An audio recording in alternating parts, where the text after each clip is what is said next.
So what I'm going to do is I'm going to show you two patterns of deception, and then we're going to look at the hot spots and see if we can find them ourselves. We're going to start with speech. I want you to listen to me. I'm going to say this again.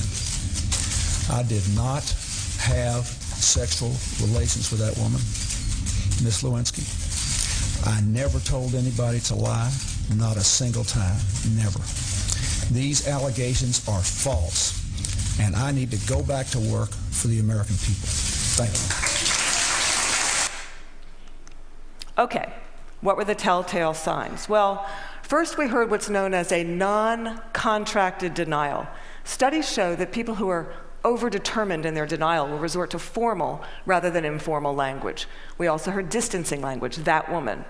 We know that liars will unconsciously distance themselves from their subject using language as their tool.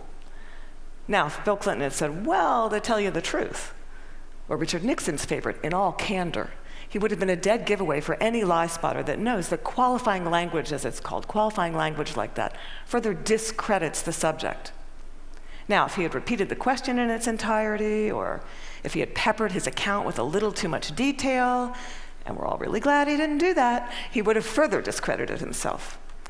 Freud had it right. Freud said, look, there's much more to it than speech. No mortal can keep a secret. If his lips are silent, he chatters with his fingertips, and we all do it. No matter how powerful you are, we all chatter with our fingertips.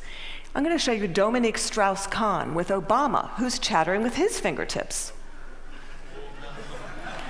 Now, this brings us to our next pattern, which is body language. With body language, here's what you got to do. You really got to just throw your assumptions out the door. Let the science temper your knowledge a little bit, because we think liars fidget all the time. Well, guess what? They're known to freeze their upper bodies when they're lying. We think liars won't look in the eyes. Well, guess what? They look you in the eyes a little too much just to compensate for that myth.